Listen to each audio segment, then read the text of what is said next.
Mums with Hustle podcast, episode 534. Welcome to the Mums with Hustle podcast, where you'll discover everyday mum entrepreneurs killing it in their industry. Learn the secrets you can replicate to create your own success with your host, Tracy Harris. Oh, today's episode comes off the back of an Instagram post that I did that really woke some people up, because if your Instagram reach feels like it fell off a cliff, like you posted the same kind of stuff that you've been posting for months and all of a sudden it's getting half the views, I want you to hear this. You're not shadow banned. You did not do anything wrong.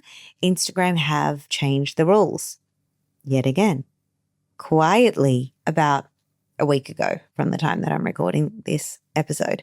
And the average creator is down somewhere between 30 and 50% on their reach. So today I wanted to walk you through exactly what has changed, who is actually being crushed by it, because it's definitely not everybody. I'm also going to share with you who's actually winning right now, and the strategy that you need to be using for the rest of 2026, because the playbook that worked last year is actually the losing strategy right now. And this is something that my team and I are constantly studying and researching and then updating inside of my Social Method Society and inside of Freedom Filled Business, making sure that when we are having Instagram related discussions in these places, or when I'm creating content calendars, these calendars are not just fun prompts, and it's most definitely not just hopping on trends, but it is what is actually working with the current algorithm. So if you are a member of those programs, you can rest assured and you can just be using the strategies that we are sharing with you. What we give you in those programs takes the guesswork out of it. But if you are not in those programs, or even if you are and you want to hear the method and the strategy behind what we are sharing with you, that's what this episode is all about. So welcome back to the show. I should have said that. I just dived in. If you are new here, I am so glad that you found this episode, and however you got here, let's just give thanks for that, whether it was a friend sending it to you, or saying, hey, you got to listen to this podcast, or maybe you found me on socials. I don't know, but grateful that you are here. And maybe you should send this podcast episode to someone that you know. Let's work together here, actually. If you are listening to this episode, you can hit the share button and you can text message this to someone, or you could send it to someone in their DMs and you can let them know, hey, latest Instagram algorithm update, I thought of you, and just send it to them. Then buckle in, because you're going to get all of the tea. All right. So today's episode is built off some research, but also off an Instagram carousel post that I shared recently, where I broke down Instagram's April 2026 algorithm update. If you didn't see that post, it's cool. I'm going to be going through it here in this episode.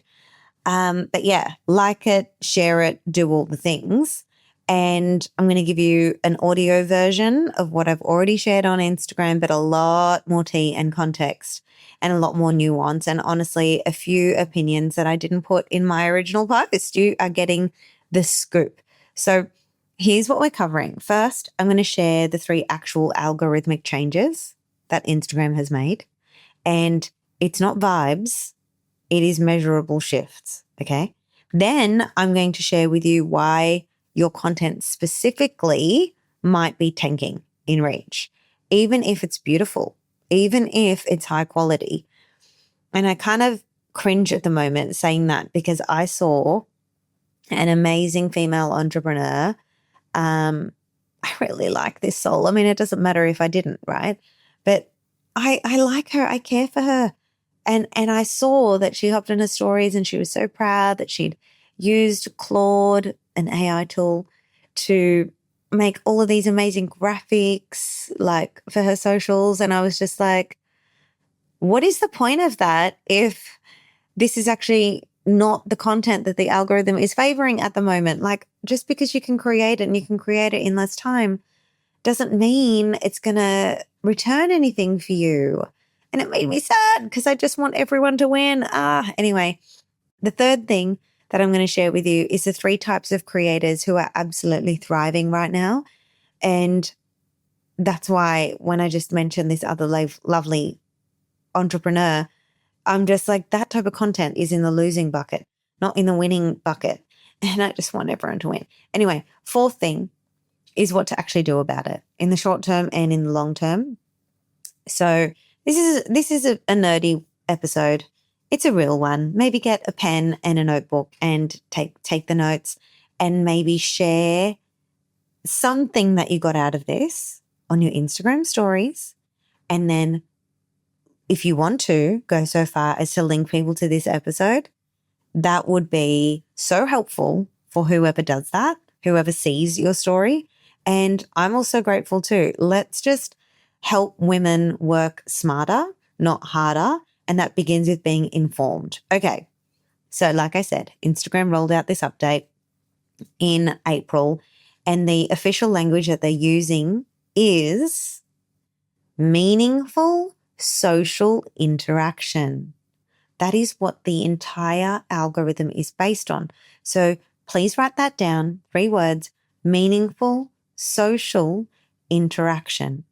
Now, it sounds really nice and it sounds wholesome, but what it actually means is that Instagram has decided that passive content consumption, which is the mindless scroll, have you ever watched someone use their social media and they're just like kind of watching, they're not really engaged, or they're like just passive in how they're consuming it?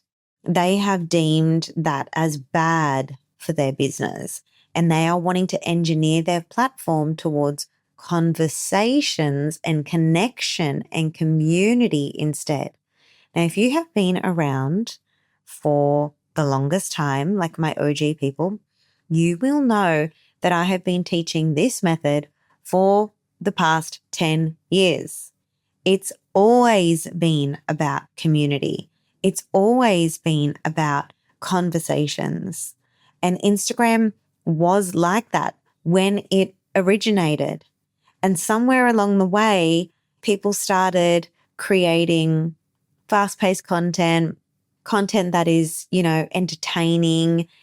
Vanity metrics kind of took over for a while there, but Instagram have kind of doubled back to how they always wanted to be.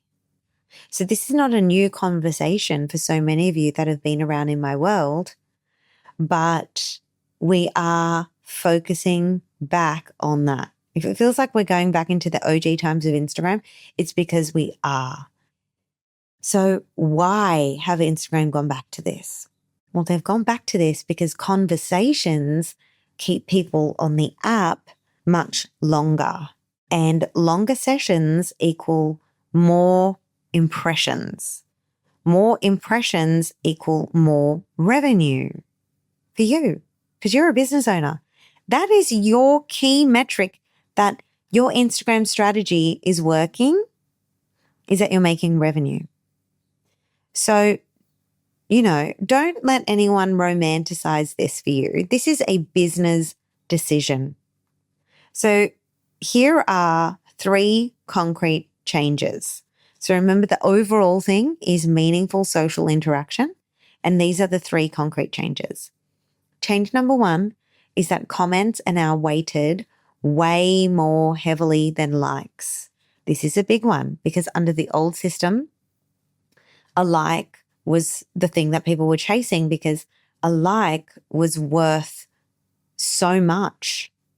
But now comments are the thing that matter the most. Under the new system, a like is worth half a point to the algorithm, and a comment is worth 5 points. Right, now it gets even better. A reply to a comment is worth 10 points. I'm going to say that last one again. A reply to a comment left on your post is worth 20 times more than a like. Isn't that cool? So If you have been stuck chasing likes, building this beautiful aesthetic feed, overly branded with your brand colors from Canva, getting thousands of double taps, that activity is now worth almost nothing to the algorithm. The platform is telling you in the clearest way possible, I don't care if people like your stuff. I care if they're talking about it, even if they're arguing about it and, debating each other, or even if they're laughing together or whatever it is, the algorithm cares about the comments. Now, one of my mentees, Monica, recently went viral, and not really the good kind. She ended up in a part of the internet that is vile. I will just say that. Very low vibe people, adults that are not regulated and cannot resist leaving a very personal, attacking, yucky sort of comments on her content. But what that did is it then went out to even more people that are just like that. So it kind of ran away from her, and the algorithm took over because people were commenting and then replying to other people's comments, and then people were commenting saying that someone's nasty and what an awful thing to say, and then that person would retaliate and comment. And so this just illustrated exactly how the algorithm is working in 2026. So the algorithm doesn't care what the conversation is about. It just cares that people are having a conversation.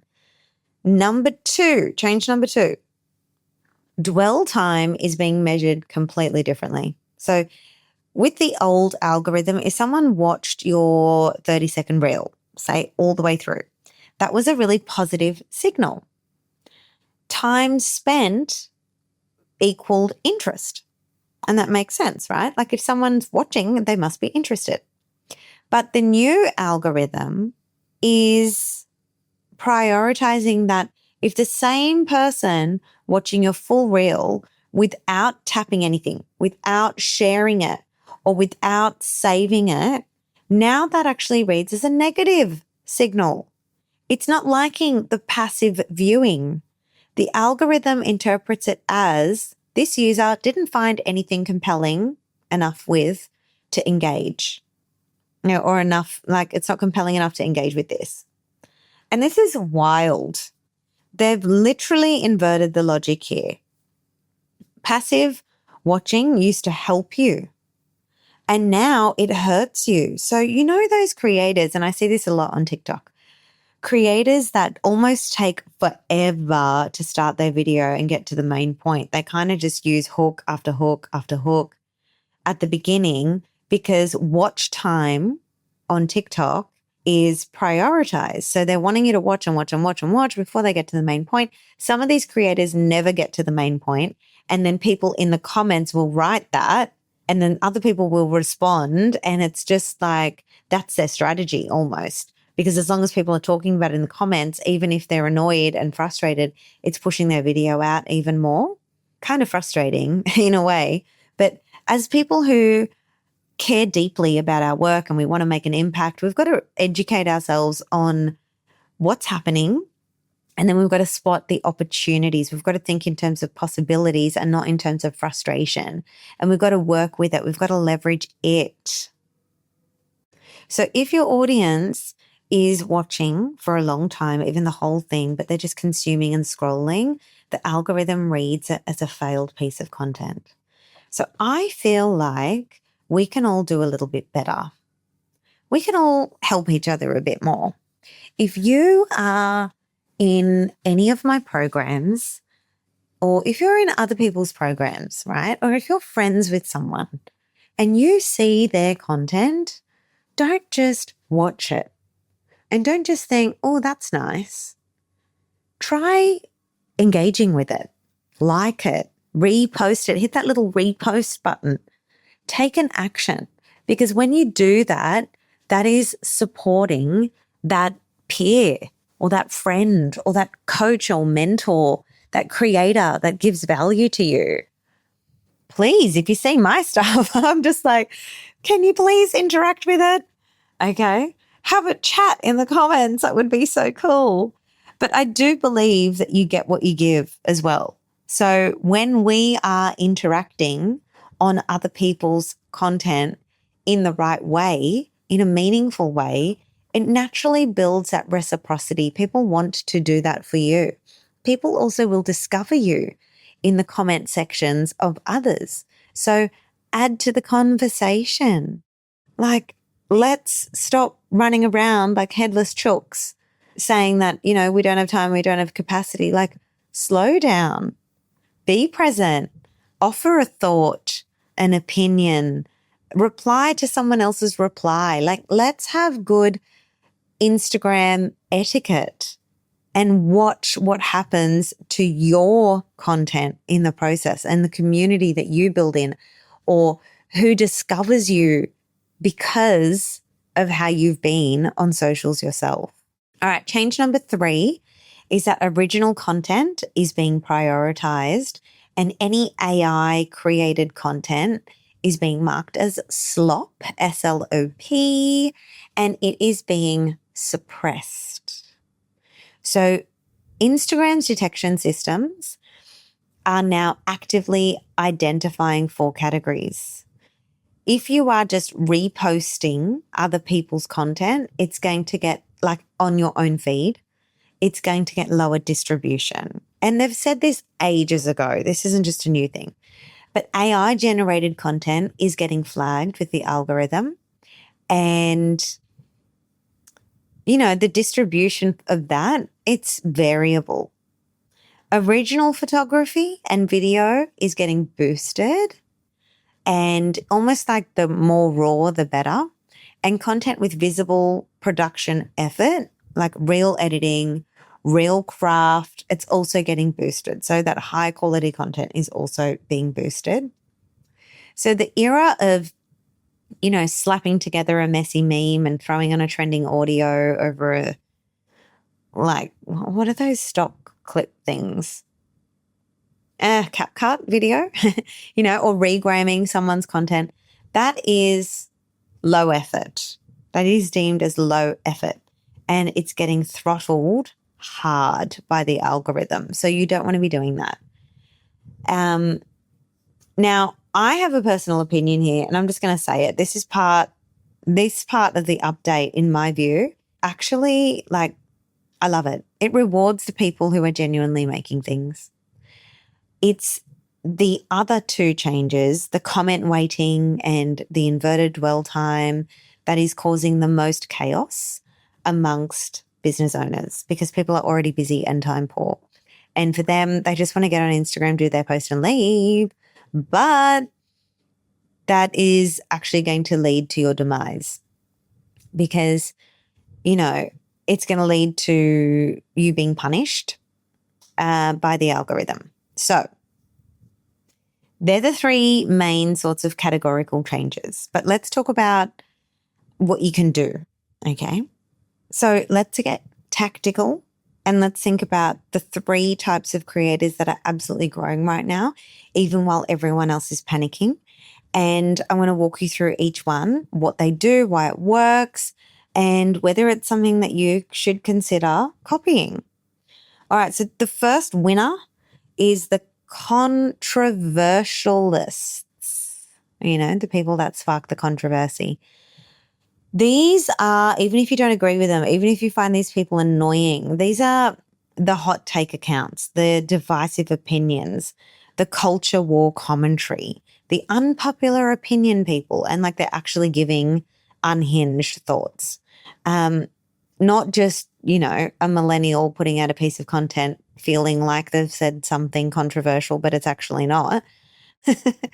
Yes, I've done that too. That's why I'm laughing.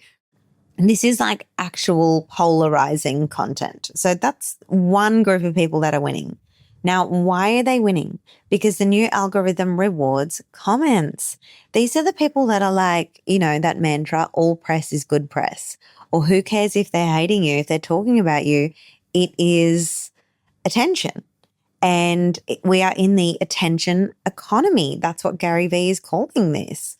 So as long as people are paying you attention, like, your content is going out there en masse, and you are going to find some people, actually many people, who do align with these sorts of beliefs. But this takes massive courage to be able to often go against the grain and just say things that other people may take out of context, or people may deem you as, unhinged or not informed. But people get in the comments and it gets all passionate. Well, the algorithm's going to pick that up and run with it. Because comments flow, replies multiply, the algorithm sees a thread full of arguments and it goes, ooh, meaningful social interaction. Let's show this to more people. Now, I'm going to be honest with you here. I don't love this one. I don't like being controversial just for the sake of being controversial. I do think that rewarding the most divisive content on the platform with more reach is how you can actually end up with the internet being an even worse place. But the algorithm doesn't have ethics and it doesn't have feelings. And this is exactly, again, what my mentee Monica experienced.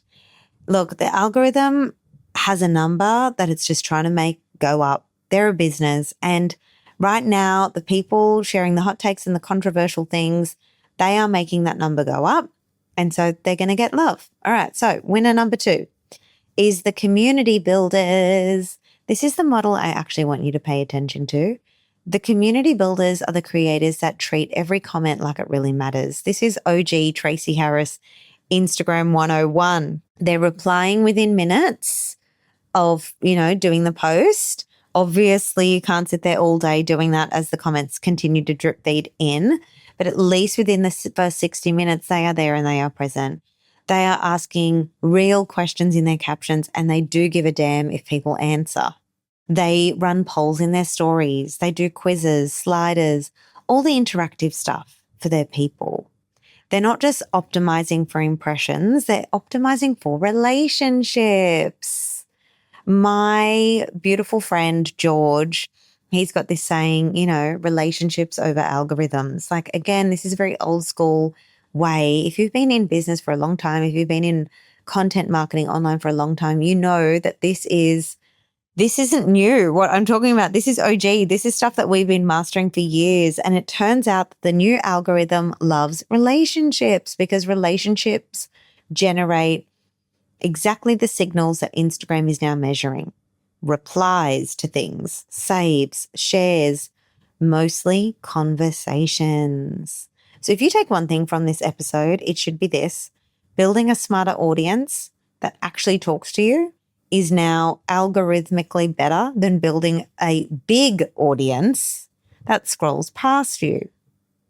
That's a genuine reversal of how Instagram has worked for the past 5 years. So welcome to the future, although I do feel like we're heading back into the past. And again, if you are finding this episode helpful, please share it. Be a good community member. Share the episode with someone, or, whether it's an email or a text message or a DM or a WhatsApp, send this episode to someone so she can get up to speed as well. Because this is gold that is going to shape, whether someone wins or loses in 2026 with how this algorithm is at the moment. All right, so the third group of winners are the educators. Now, these are the people doing tutorials, how-tos, reference material, anything that makes someone go, ooh, I got to save that for later. So people that are sharing recipes, they're thriving. People that are sharing Pilates flows or workouts or, anything process-driven or how to do this, that is weighted really heavily in the new algorithm, because when someone saves it, it signals strong intent. The user didn't just like it, they want to come back to it. So educators who make genuinely useful, save-worthy content are getting massively boosted right now. And honestly, it's the most sustainable win-in category, in my opinion, for people like us. Controversial content burns out. Community building scales, but useful educational content, it compounds. So the posts that you make today can keep getting saved for years. So quick little word on who's losing, and I'm just going to go through this quickly. It's those super aesthetic accounts, beautiful branded photography, personal brand photographers. You got to listen to this. You got to mix things up with what you're offering your clients. Very mood boardy vibes, curated visual feeds, people spending hours in Canva with their color coordinated, perfectly branded things. Look, the algorithm is just seeing that as pretty pictures, generating passive appreciation. And it just goes, meh. It's a bit like that. Now, the second category of, I guess the losing category are the viral chasers, the people that are just fixated on trending audio, content optimized for shares, but not for conversation. It's just getting throttled. And this one's interesting. It's the inconsistent people who post 3 times 1 week, then disappear for 2 weeks. The algorithm never really minded that before, but now it is punishing inconsistency more aggressively than it used to. So anytime you have ghost followers also, I'm calling them ghosts because they're the people that don't engage, it actively hurts you as well. I don't like that. That makes me sad because sometimes I'm like, oh, I could be a ghost follower, but I'm working on not doing that. I'm working on engaging with the people that are adding value to me and the people that I do want to keep seeing in my feed and the people that, my interactions are a vote for the algorithm to show them to other people so that they can also benefit. So, you don't really want to be passive, and you most definitely don't want ghost followers, following you either. Having 100,000 Instagram followers used to be an asset. If 80,000 of them are dormant, and, I experience this sometimes, that can actually be a liability. So we have to keep that in mind. Okay. Diagnosis section is done. I feel like we can talk about treatment now, your treatment plan, what can you actually do about it? Again, if you are in any of my programs, you've got the benefit of us giving you a plan every single month, and the plan is up to date with the latest on the algorithm, so you don't have to think. But I'm just going to go through a few examples of things that you could implement this week. The first one is to add a question to every single caption that you're putting out there, not a rhetorical one, like a real one. Spark a conversation, initiate a discussion with your community.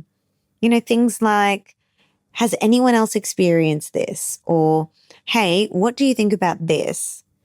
Asking, or even saying what is the worst piece of advice you've ever gotten? It gets conversations going. And if no one replies, that's just a sign to you that you haven't built that relationship with your people yet.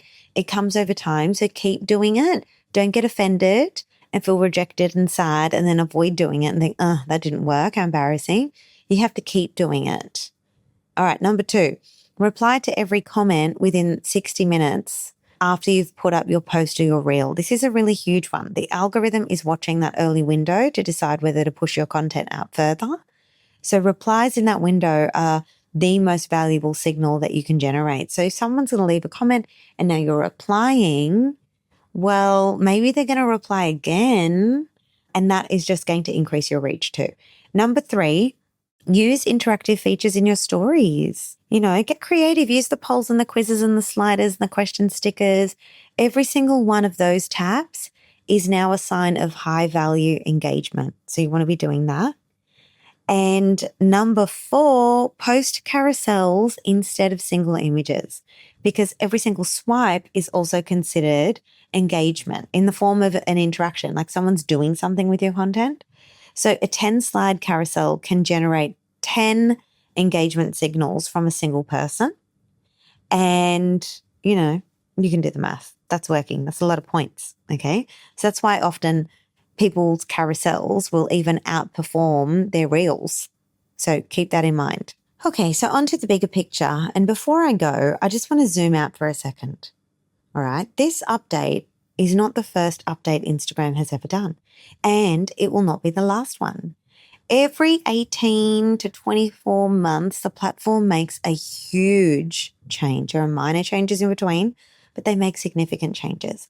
And a percentage of business owners and creators just get wiped out. Not because they did anything wrong, but actually because they didn't change. They didn't adapt.